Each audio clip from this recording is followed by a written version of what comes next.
So, ngayon, basahin po natin muna yung talata natin ngayong umaga. Okay? Dito pala. Sorry. Ano ba? Hindi. Ayun, no? Yan. Good morning po. Tuloy po kayo. Wala. Merong ano? Please. Yan. Amen. Hallelujah. Good morning. Okay? Good morning po. Okay. Yeah. Tuloy po kayo. Okay? So, ito po, no, mga kapatid. Okay, anyway, kayo, control, ano nyo na lang. Paunay kayo na lang ako. Okay? Malay mo, gagana mamaya. Ayun. So, ngayon po, basahin po muna natin yung ating talata po ngayong umagang ito. Amen? So, muli nga, tanongin natin yung ating katabi, are you ready? Are you ready sa salita ng Panginoon Diyos? Amen? Yeah. Hallelujah. Okay? So, ito po yung ating talata ngayon, no? Yung pinahayag niya nung nakaraang linggo, ulitin ko po, na sabi niya, no? I am the door of the sheep, no? So, ito naman po ngayon is pinahayag niya na siya yung tagapagtanggol ng mga tupa. I am the good shepherd. So, ito po yung ating talata ngayon. Babasahin po natin.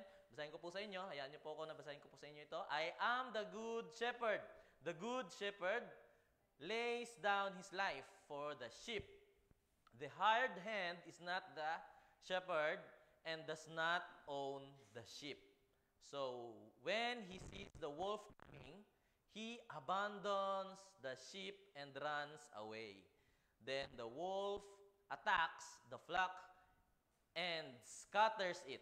So the man runs away because he is a hard hand and cares nothing for the sheep. Amen? So next po. Ako ba? Ako ba magpipindot? Amen. Ayun. I am the good shepherd. I know my sheep, and my sheep know me. Just as the Father knows me, and I know the Father, and I lay down my life for the sheep. I have other sheep that are not of this sheep pen. I must bring them also. Then they too will listen to my voice, and there shall be one flock and one shepherd. Amen.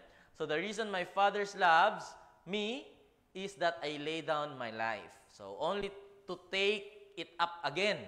No one takes it from me, but I lay it down of my own accord.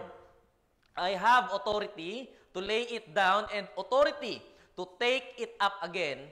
This command I received from my Father. Amen. Purihin po ang Panginoon Diyos. Tayo po yung manalangin. Dakilang Ama, maraming salamat po, Diyos, sa umagang kay ganda na iyo pong ibinigay po sa amin, Panginoon. Maraming salamat po, Diyos, dahil kami po ay dinala nyo sa lugar na ito, Panginoon. Maraming salamat dahil patuloy ka, Panginoon, na patuloy kang naging tapat sa aming mga buhay, Panginoon. And ngayong Panginoong ngayong sa mga oras na ito, O Diyos, kami po ay lumalapit at buong pusong nagpapakumbaba, Panginoon, na pagkalinisin niyo po, Panginoon, kung ano man po yung karumihan sa aming puso't isipan, O Diyos. Ikaw po, Panginoon, ang maglinis at patawarin niyo po kami sa aming mga kasalanan.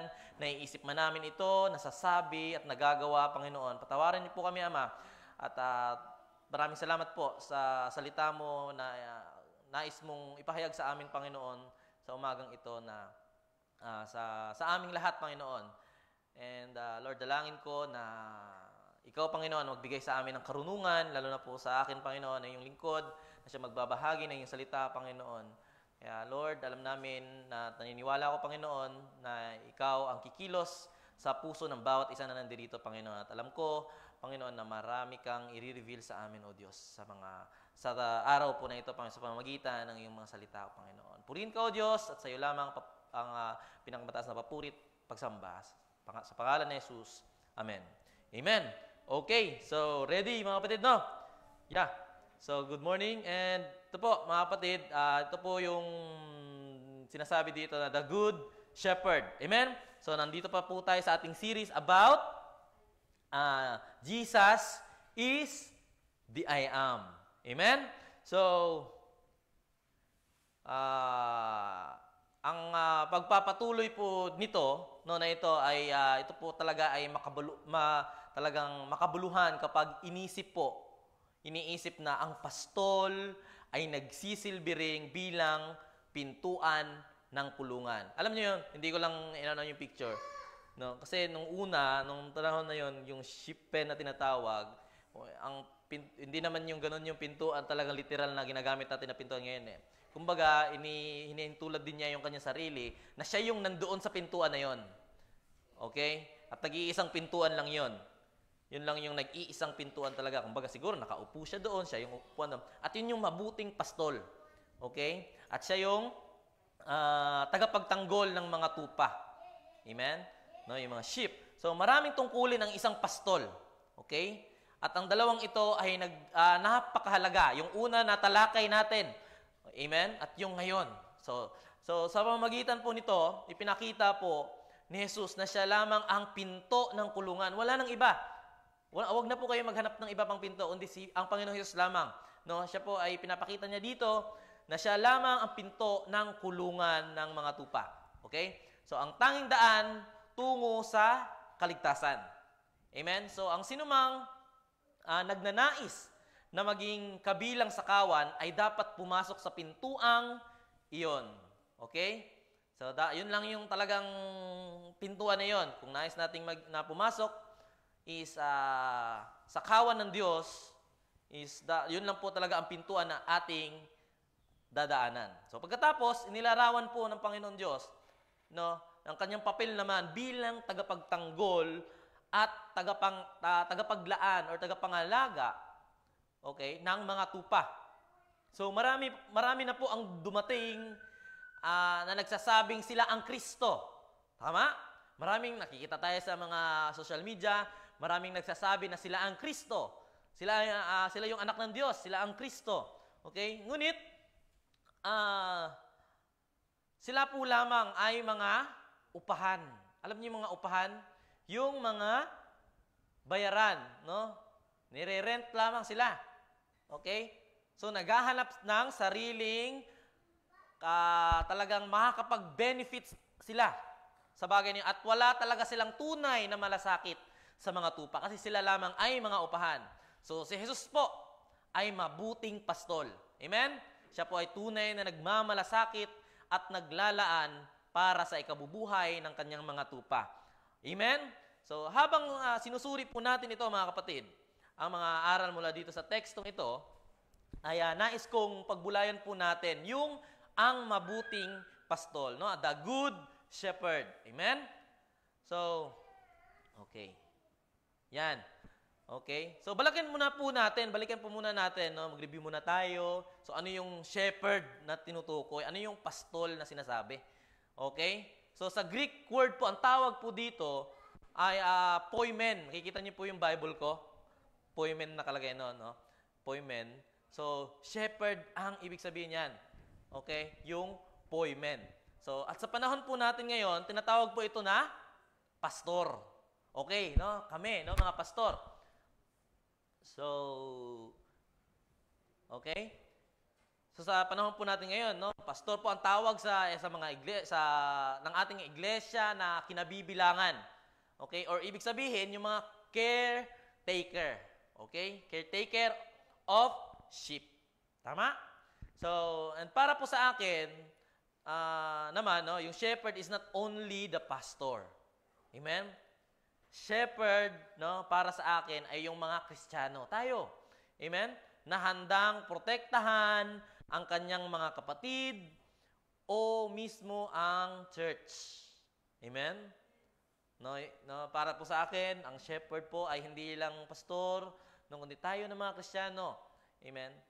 And sa Latin word naman po, mga kapatid, no, ang tawag po nila minsan doon sa tupa naman ay pera. Pera ang tawag nila sa tupa. Alam niyo kung bakit?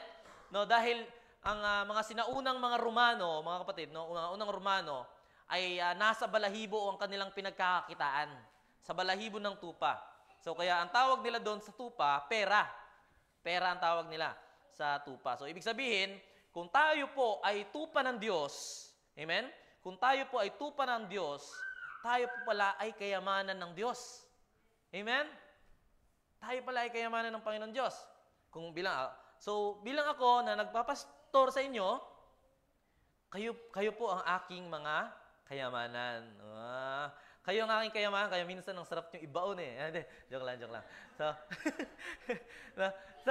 Kayo pala ang aking mga kayamanan, no? Kayo bilang pastor, no? So, ganun din ang Panginoon Diyos. Tayo ay kanyang mga tupa.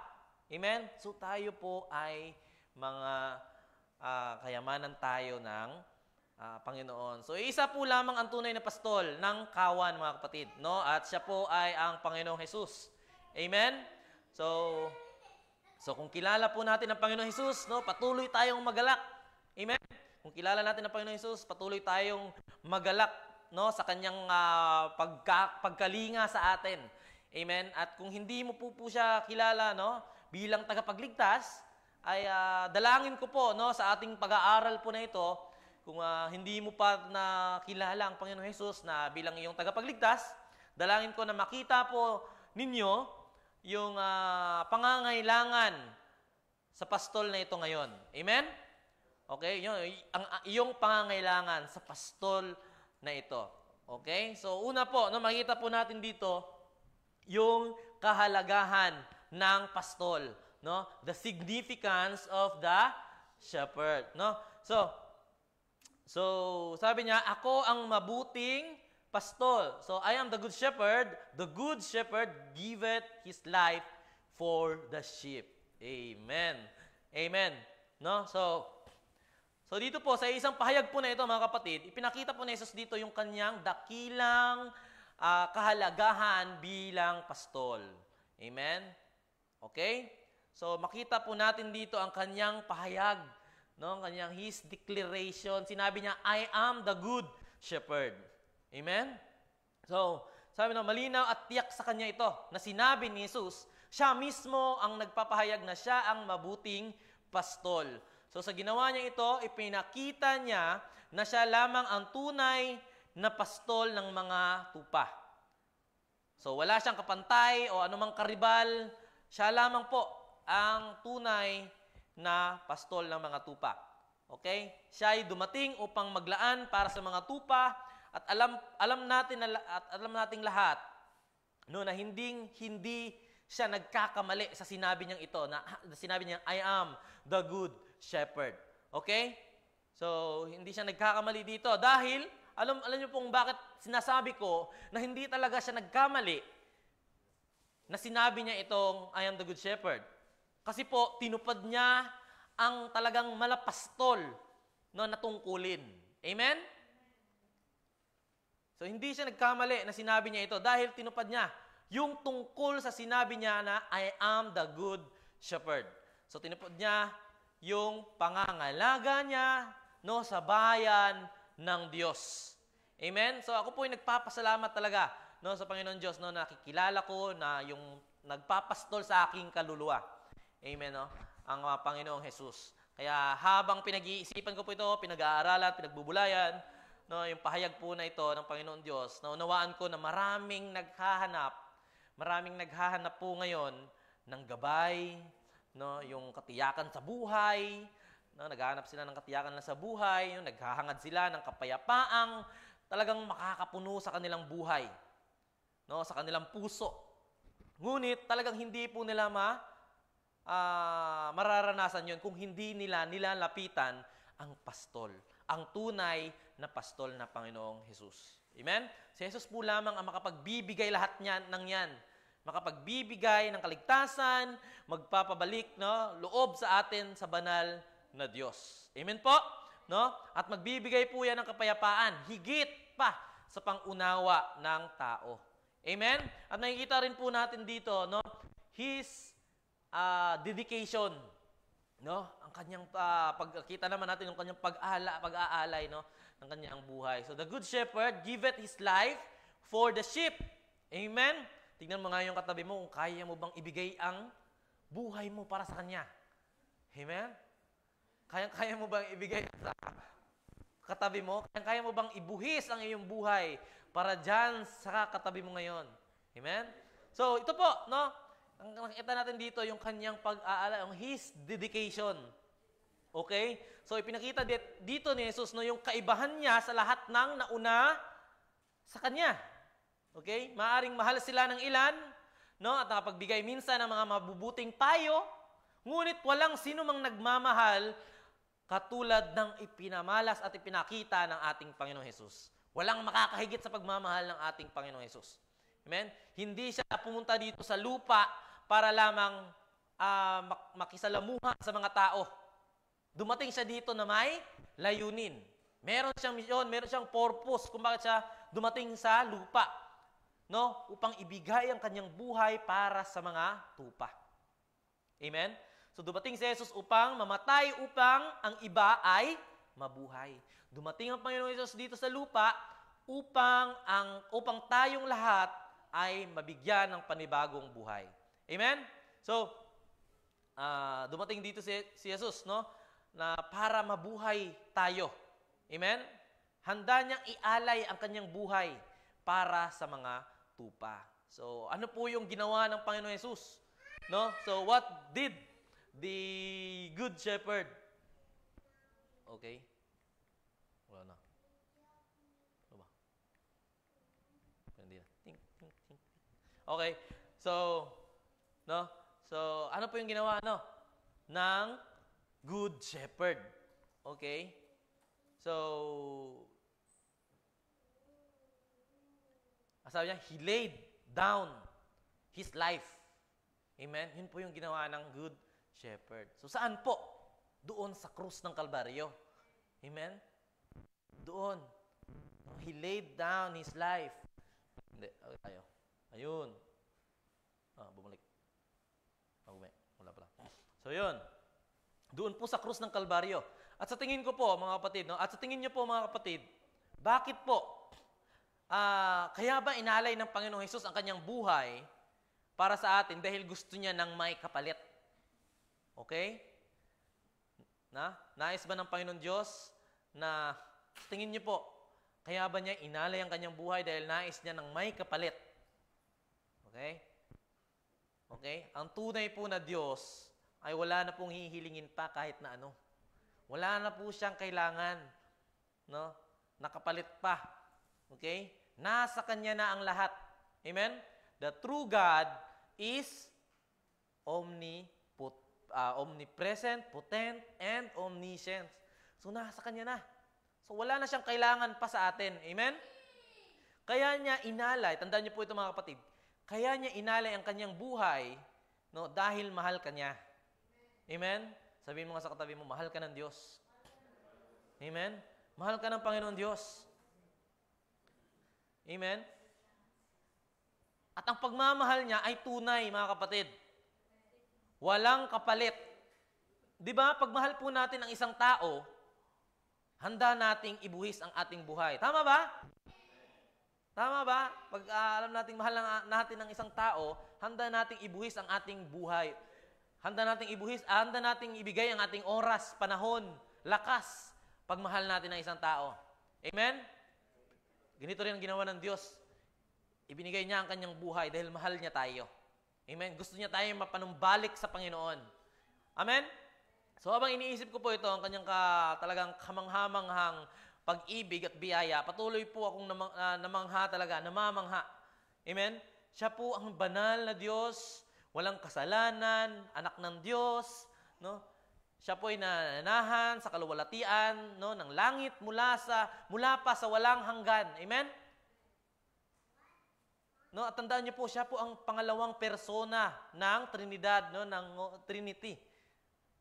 Bumaba siya sa lupa bilang Diyos na nagkatawang tao. At gayon pa man, handa niyang ibigay ang kanyang buhay para sa atin.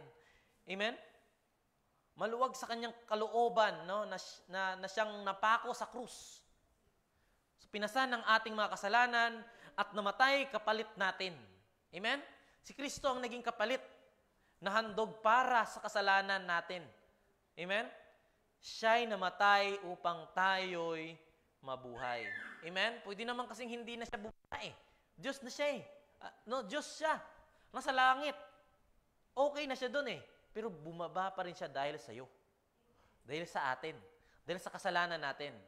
Dahil never natin na mailigtas ang ating sarili. Amen? Kailangan natin ng Diyos. Amen? No? Pero kaya bumaba siya dito para bayaran ang utang natin na hindi natin kailangan na kailanman mababayaran. Kahit buong angkan mo pang magtrabaho, hindi natin mababayaran yung utang natin na kasalanan. Amen? Kaya tinubos tayo ng Panginoong Jesus. Amen po? Namatay siya para po tayo ay mabuhay. Amen? So ito naman po, no, yung yun, wala naman. Yung pangalawa po, no. Yan, no, the shamefulness of the hireling. Hireling, yun yung upahan, no? Yung mga upahan, no? Yung mga hired man, no? Hindi workman, ha? Hired man, no? Mga upahang lingkod, no? So, the shamefulness, ito po, makikita natin dito, the shamefulness of hireling. Okay? So, what is hireling, no? So, dyan po, no? Okay, gamit. Yan. So, ito po, no? Sa Greek word, no? Ito po ay tutos, no? So, tutos. So, ibig sabihin, ito, no? One hired o hireling, no? So, kumbaga po, upahan, ito. Okay? Hireling means someone who has been hired to provide labor or some other service in return. Okay? Gumagawa siya, nagtatrabaho siya, pero kailangan may kapalit. Ito yung mga hired man or mga hireling. No? Return for money or some other materialistic benefit. Okay? So, hired man, sila yung mga binabayaran. Amen? No, mga nagtatrabaho na talagang nag-e-expect sila ng kapalit. Yung mga wala talagang tunay na interest sa kanilang ginagawa. Okay? Kumbaga, nagtatrabaho lang sila dahil may kapalit. Okay? So, dito po inilarawan ni Jesus ang malinaw na kaibahan ng kanyang pagtatalaga, no, na sinasabi niyang siya ang mabuting pastol ng mga tupa, kumpara po dito sa mga hired man. No? Kumpara po dito sa kapabayaan ng isang upahan. Okay? Makita po na, no, ang upahan po, yung mga hired man is, makikita po natin dito na sila po ay nag-aabandona, no? Na the desertion. So sabi niya, but he that is an hireling and not the shepherd whose own the sheep are not, set the wolf coming and leaveth the sheep and fleet. Okay? So, no, ngunit ang upahan na hindi pastol at hindi kanya ang mga tupa, kapag nakitang dumarating ang mga lobo, ang lobo ay iniiwan ang mga tupa at tumatakas. Ganun yung mga hireling, no? Or yung mga hired men, yung mga upahan lang. Tumatakas sila. Pag nandun na yung mga lobo, iniiwan yung mga tupa niya. Okay? Yung mga tupa. So, ipinakita po ni Jesus na ang upahan ay hindi tunay na pastol. Siya ay isang bayarang lingkod lamang. Okay? So, malaki ang kaibahan ng kanyang malasakit, no, sa mga tupa kumpara sa tunay na pastol. Tama? So, kapag may panganib, no, gaya ng mga pagdating ng mga lobo, no, tatakas ang upahan. No, yung upahan na yon. Iiwan ang mga tupa na walang kalaban-laban. Okay? Iniisip lamang niya ang kanyang sarili at wala siyang tunay na malasakit sa mga tupa. Okay? So, kaya po tupa, no, yung ano ng Panginoon Diyos, kasi hindi naman agad-agad nang aatake ang tupa. Pero ang mga lobo, yung nature ng lobo talaga, nang aatake talaga yon. Pero ang, alam niyo yung tupa, talagang hindi kasi wala rin naman silang katulad ng ibang hayop na wala mang pang-attack na skills or ano, wala rin silang sapat na panglaban or depensa, yung tupa. Okay? Kaya sila po ang madalas na nilalapa. No? Kaya, yung lobo, no, na nature talaga nila ay talagang atake. So, yung mga hireling or mga hardman is iniiwan nila yung mga lobo, mga tupa pag nandyan na yung mga lobo. Okay? Kasi iniisip lang niya ang kanyang sarili. Okay? No, marami nang dumating bago pa si Jesus, no, na nagpapanggap na sila ang Kristo. Tama? Hanggang ngayon, meron pa rin nagsasabi na sila ang Kristo. Tama? Ngunit sa oras ng kaguluhan at pagsubok, sila po ay tumakas at iniwan ang mga tupa. So, naipakita ang kanilang tunay na pagkatao. Nakikita ang kanilang tunay na pagkatao sa mga bagay na ganun. No? May problema, iniiwan, tumatakas, tumatalikod. Okay? Kasi hindi sila tunay na nagmamalasakit. Iniiwan. Amen? Amen? No, yun yung mga hard men. No? Iniiwan lang yung mga tupa. So, nakakalungkot po mga kapatid. No? Nakikita na rin natin ito, no, sa mga kongregasyon, no? Alam ko hindi wala sa atin dito, no? Sa iba siguro 'yon. No? So alam nating si Jesus ang pastol ng mga tupa.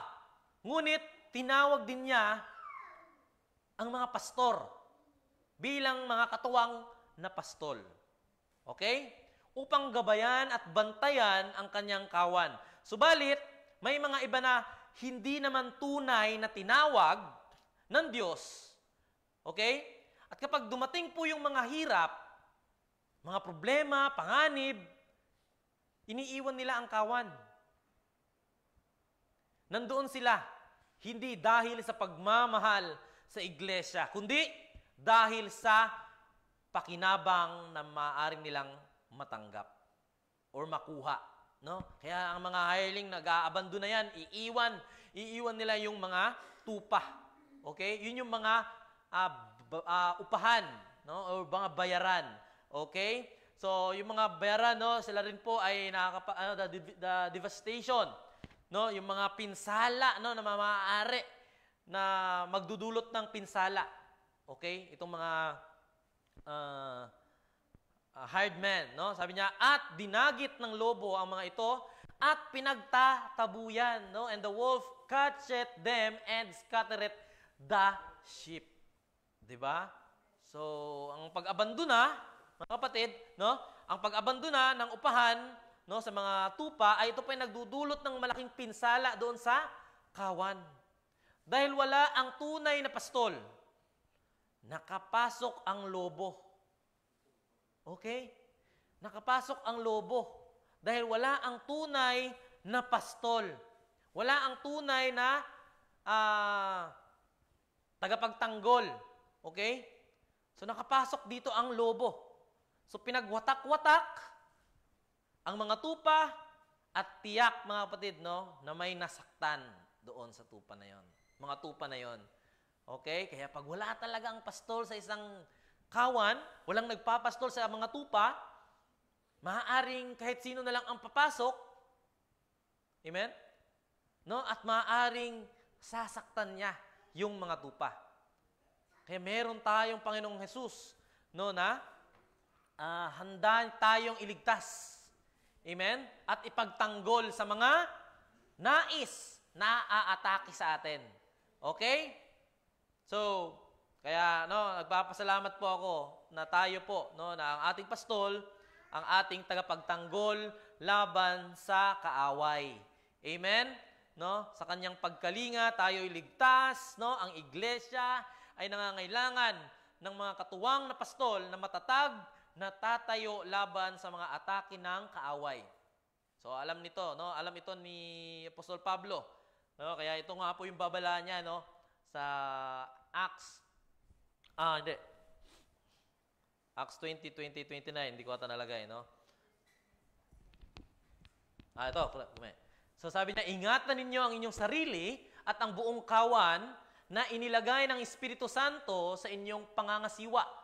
Pangalagaan ninyo ang iglesia ng Diyos na kanyang tinubos sa pamamagitan ng dugo ng kanyang anak.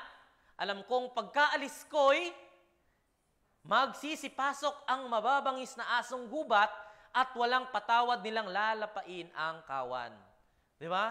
So yan po yung babala ni Pablo doon sa mga sa mga kawan ng Diyos. Okay? So, alam nito ni Pablo, kaya po siya nagbabala. Okay? Kaya maaaring mag-ingat tayo, mga kapatid. Okay? May magsasabi dyan na siya ay pastor. Okay?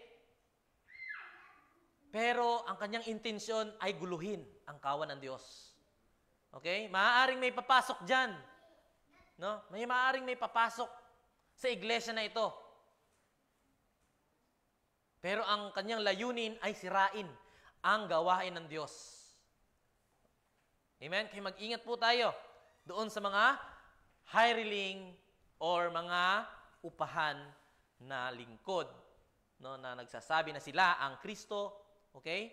So, mga kapatid, no, makita rin natin yung ganun yung kaibahan ng mabuting pastol dito sa mga hired man. So, dito rin po yung the deception, no? So, the hireling fleet because he is an hireling and care it not for the sheep. So, dito po, no, tumatakas ang upahan sapagkat siya ay upahan. No? Nire-rent lang siya, binabayaran, at wala talaga siyang tunay na malasakit sa mga tupa. Pinapabayaan niya lang ang mga tupa. No? So, ipinakita ni Jesus na ang upahan ay hindi kailanman nagmamalasakit. Nandoon lamang siya para sa pakinabang, hindi siya maasahan sa oras ng panganib. No, alam niyo yung mga taong pag may problema, tinatalikuran ang problema, hinahayaan. Hindi hinaharap yung mga panganib. Okay? So, why does, hindi ko pala natalagay. Gumay.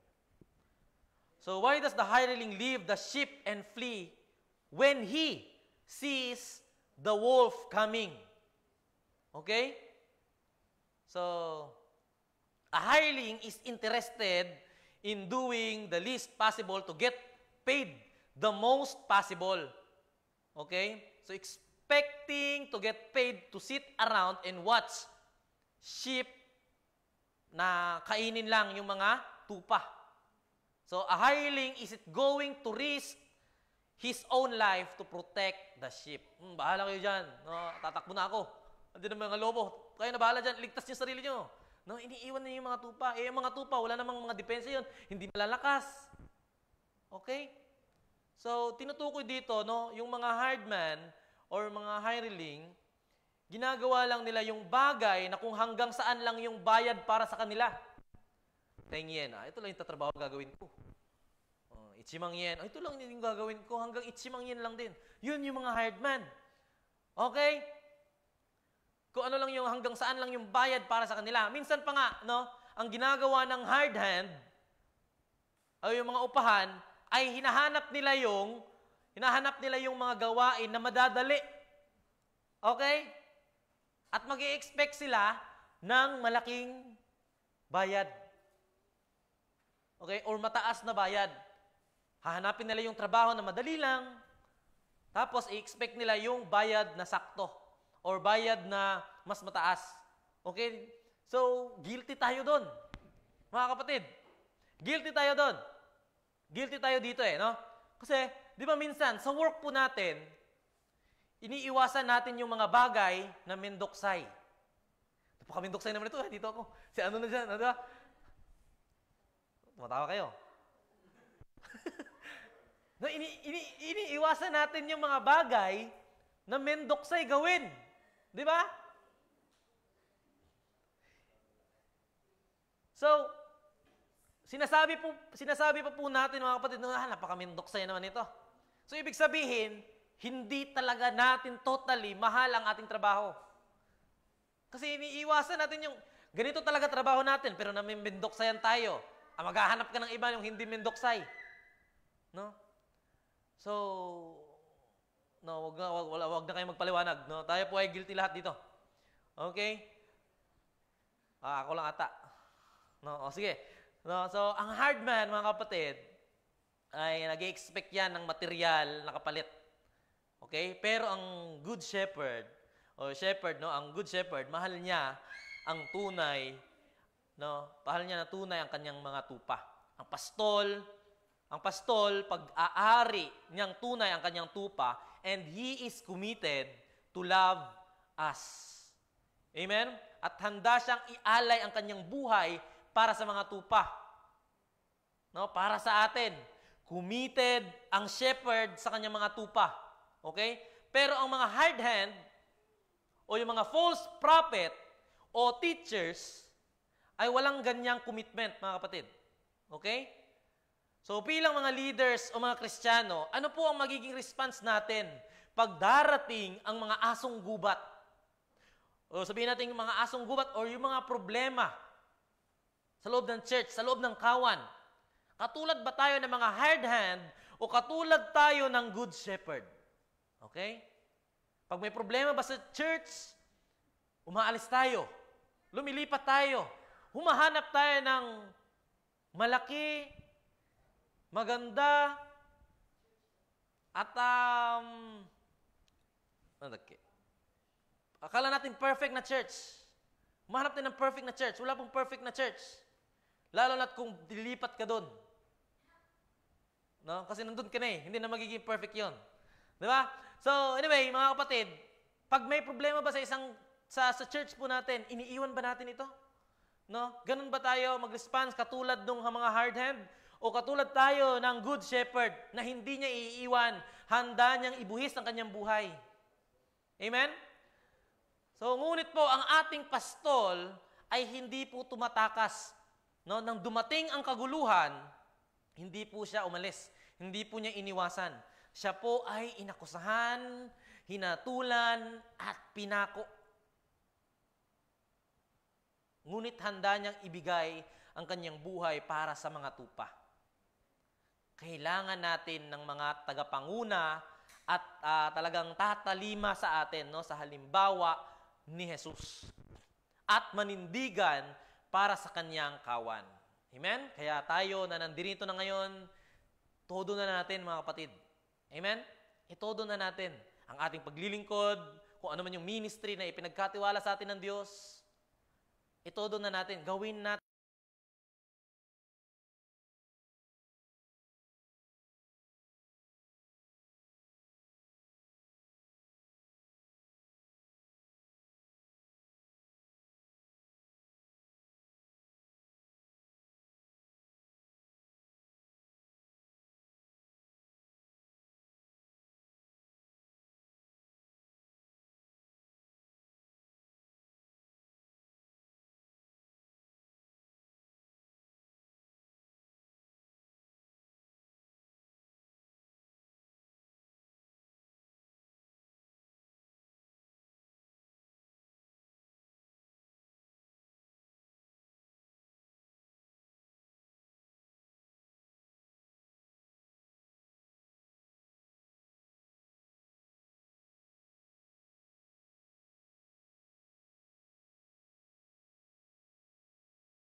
Ano man yung mga pasan natin sa buhay.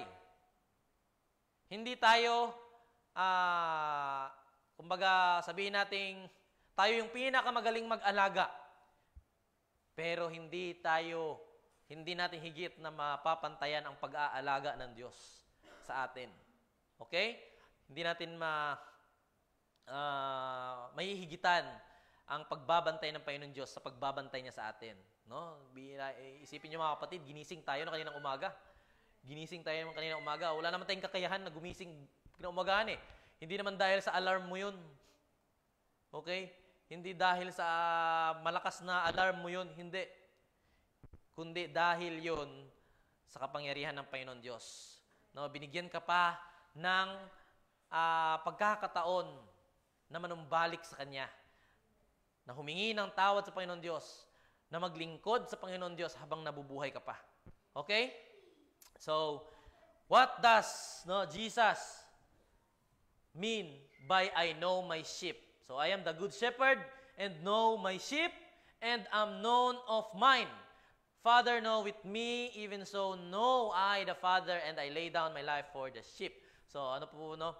So, what does Jesus mean by I know my sheep? So, Jesus is using the word know. Okay? To express an intimate relationship of love. So, not just hindi lamang na pagkakaroon ng kaalaman tungkol sa isang tao, kundi kung paanong mahal ng Diyos Ama si Jesus at mahal ni Jesus ang Ama. So mahal ni Jesus ang kanyang mga tupa at mahal siya ng kanyang mga tupa. Okay? So how did Jesus express His love for His sheep? Okay? So, meron po isang lalaki, kumbaga po, ini-express niya po dito, by sacrifice, ng Panginoon Jesus. So, which is the definition of love.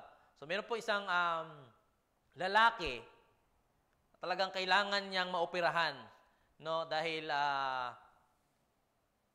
yung lungs transplant, tama ba? Lung transplant, kumbaga. So, kailangan niya ng malaking halaga, pera. Sabihin na lang nating $50,000. Huwag niyo na i-convert. $50,000, so malaki yun. Okay? Kailangan niya ng, pera na yun. Kailangan niya. Pero wala siya. Pero merong isang billionaire. May bilyonaryo. Narinig niya yung bagay na yun na kailangan ng taong ito ng $50. Merong isang bilyonaryo na narinig niya na may nangangailangan ng $50. Itong bilyonaryo na ito, mabait.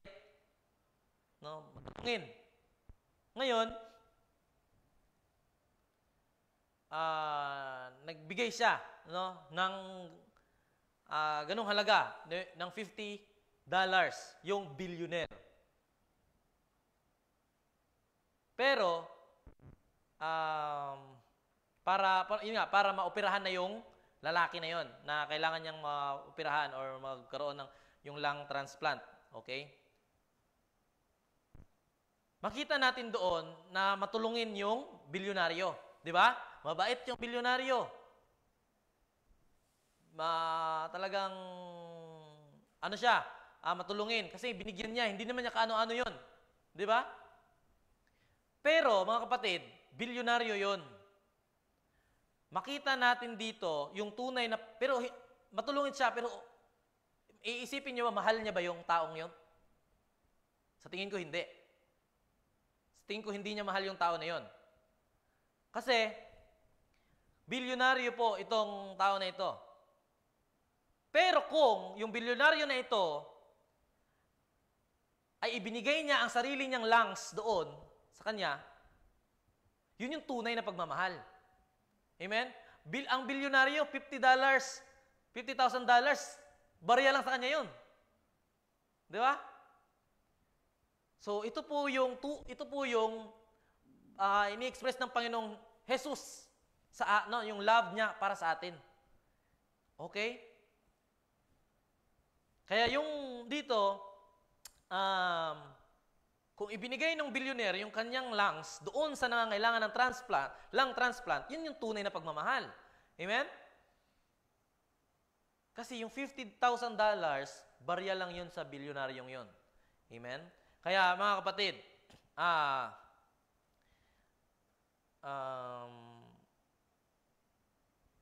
sabi ng Panginoon Hesus, sa John 15:13, greater love has no one than this. Ano daw po? Than to lay down one's life for his friends. Lingunin niyo ulit yung katabi niyo. Kaya bang sakripisyo, ibigay ang inyong buhay dyan sa Kanya? Ha? No? Maaaring nangangailangan. Kaya, hindi natin kailanman mahihigitan ang pagmamahal ng Panginoon Hesus sa atin. Amen? Mahal ka ng Panginoon Diyos. Kaya nga niya inalay ang kanyang buhay para sa atin. Willingly niya inialay ang kanyang buhay para tayo mabigyan ng panibagong buhay. Okay? Maaari kasing maraming tao po dyan naglalakad. Marami tayong nakikitang taong naglalakad, nakangiti, basta gumagalaw, pero sila po ay patay sa kanilang, halos marami po sa kanila ay patay ang kaluluwa. Okay? So, kaya mga kapatid, love one another. Amen? Sabi nga dun sa 12, ewan ko na dito ba? Wala.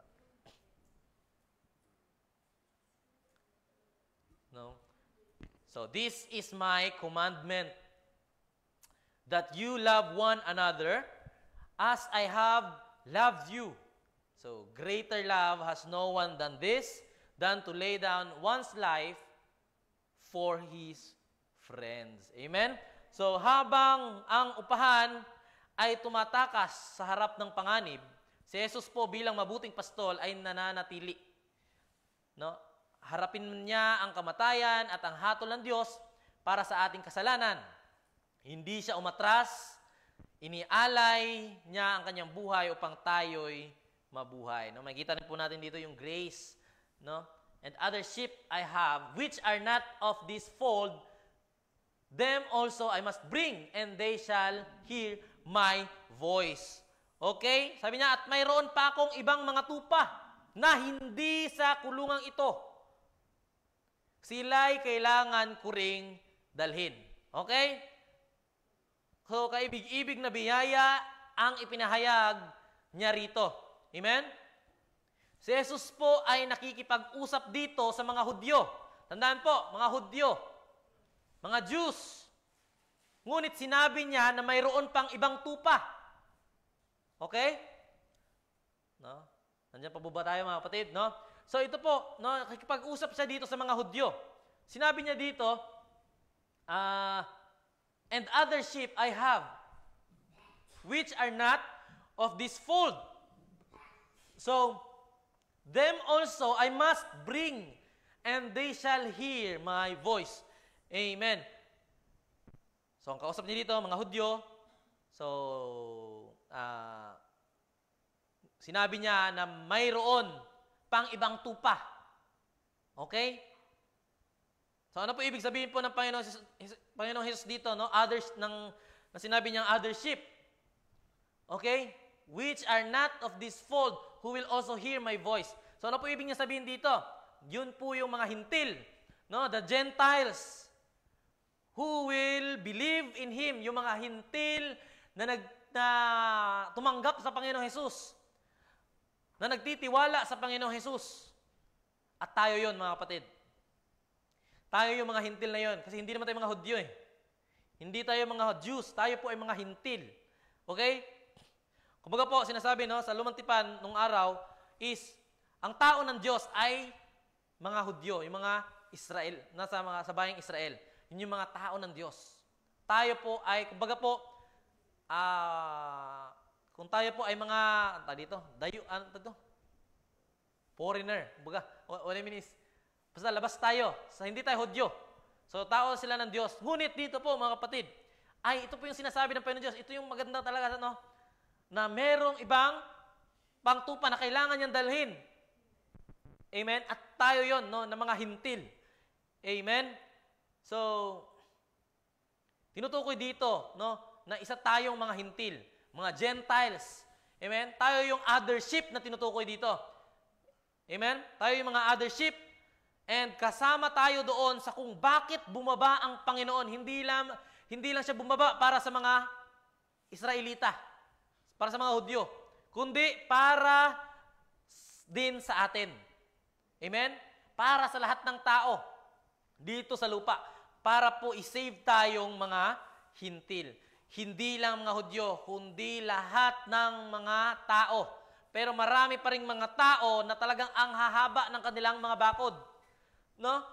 Talagang ayaw nila. Ayaw nilang papasukin ang Panginoong Hesus sa kanilang buhay. Ayaw nilang magkaroon ng kontrol ang Panginoong Hesus sa kanilang buhay. Ang tataas ng mga bakod. Kilala ko naman ang Panginoong Hesus. Huwag mo nang isabi sa akin yan. Kilala ko ang Panginoong Hesus. Kilala ko na siya. Sa pangalan siguro niya. Ganun tayo rin dati. Kilala natin ang Panginoong Hesus. Ang tanong, meron po ba tayong tunay na relasyon sa Panginoon Diyos? Okay? Kaya mga kapatid, makikita rin din natin dito yung pagkakaisa, yung gathering. So at sila ay magiging isang kawan at magkakaroon ng isang pastol. So wala pong pagkakahiwalay dito sa langit. At tulad po ng inawit po natin kanina na ano yun? Walang sakit at kamatayan. Okay? So walang sakit o kamatayan. No, di ba? No, narinig po natin kanina sa ating inawit. So walang makakapaghiwalay sa atin doon sa langit. Amen? Lahat ng ligtas ay bahagi ng kawan ni Kristo. Hindi na tayo tinitignan ayon sa lahi, no? Or pinagmulan natin, o antas sa lipunan, kundi bilang mga anak ng Diyos. Yun na po. Amen? Sabi sa Galatia, 3:26, dahil sa 26-28, dahil sa inyong pakikipag-isa kay Kristo Jesus, kayong lahat ay mga anak ng Diyos sa pamamagitan ng pananampalataya. Kaya tayo po mga kapatid, tayo po ay magkakapatid sa pananampalataya. Amen? At tayo naman po ay mga anak ng Diyos sa pamamagitan ng pananampalataya. Amen? Si Kristo mismo ang inyong isinuot na parang damit ng kayo'y nabautismuhan sa inyong pakikipag-isa sa Kanya. Wala nang pagkakaiba ang Hudyo at ang Griego, ang alipin at ang Malaya, ang lalaki at ang babae. Kayong lahat ay iisa na dahil sa inyong pakikipag-isa kay Kristo Jesus. Amen? And nakita natin dito yung katiyakan, the guarantee. Sabi niya, therefore doth my Father love me, because I laid down my life, that I might take it again. No man taketh it from me, but I lay it down of myself. I have power to lay it down, and I have power to take it again. So this commandment have I received of my Father. Amen. So ibinigay ko ang aking buhay upang muli ko itong kunin. Walang makakakuha nito sa akin, kundi kusa ko itong ibinigay. May kapangyarihan akong ibigay at ibigay ito at kunin muli. Okay? So marahil po mga kapatid, marahil po marami ang naguguluhan doon sa mga nakarinig po dito. Okay? Hindi pa po nangyayari yung doon sa Krus ng Kalbaryo, ngunit talagang pinoprophesy na po ito na niya, ang mga pangyayaring ito na kumbaga sinabi niya na ito na ibibigay ko ang aking buhay willingly at kukunin ko ito ulit. Okay? Kukunin ko ito muli. So, ang tanong, sino ba ang kumuha ng buhay ng Panginoon Hesus? Wala. No? May kumuha ba ng buhay ng Panginoon Hesus? Wala po mga kapatid. Kasi sabi niya, walang makakakuha nito sa akin. Okay? Because I lay down my life. Amen? Walang makakakuha nito. No man take it from me. Di ba? So, hindi po yung mga Hudyong kumuha ng buhay ng Panginoon Hesus. Hindi rin po yung mga Romano nagpako sa Kanya. Okay? No? Wala talaga kahit isa. Hindi ikaw. Wala isa sa atin. Dahil wala makakakuha sa buhay ng Panginoon Hesus kung wala ang Kanyang pahintulot. Amen? So, neither nobody took Jesus' life. So, He gave it voluntarily. Amen? Sabi niya, I lay down my life. No one takes it from me, but I lay it down of myself. Amen? So, hindi kinuha ng sinuman ang kanyang buhay. Kusa niya itong ibinigay dahil siya po ay may kapangyarihan sa buhay at kamatayan. Tama? So, ang kamatayan ni Jesus at ang kanyang muling pagkabuhay ay part po yan sa plano ng Diyos para sa kaligtasan sa sanlibutan. Amen? So, God is in full control. Amen? Walang sino man ang makakakuha ng buhay ni Jesus kung wala ang kanyang pahintulot. Amen? Maliwanag po. So, dapat po tayong magalak sa katotohanan ito, mga kapatid. No? Kung walang kamatayan, walang buhay. Okay? Kung hindi inialay ni Kristo ang kanyang sarili, nananatili pa rin tayong alipin ng kasalanan. Okay? Ngunit, dahil sa natapos na gawain ng Panginoong Hesus sa krus ng Kalbaryo, mayroon tayong katiyakan ng kaligtasan. Amen? No? Kaya, kung tanungin po tayo na ilang percent na tayong ligtas, ano kaya sasagutin nyo? Okay? Ano kaya, mag-iisip ba kayo? Ilang percent? Okay? Dapat, mga kapatid, tiyak tayo na tayo ay ligtas. Amen? So, dapat 100% na yung katiyakan natin na tayo po ay ligtas na. Amen? Dahil po yan sa ginawa ng Panginoong Hesus sa krus. Tiis siya, no? Binayaran niya yung kasalanan natin. Okay? Tinubos niya tayo. Amen?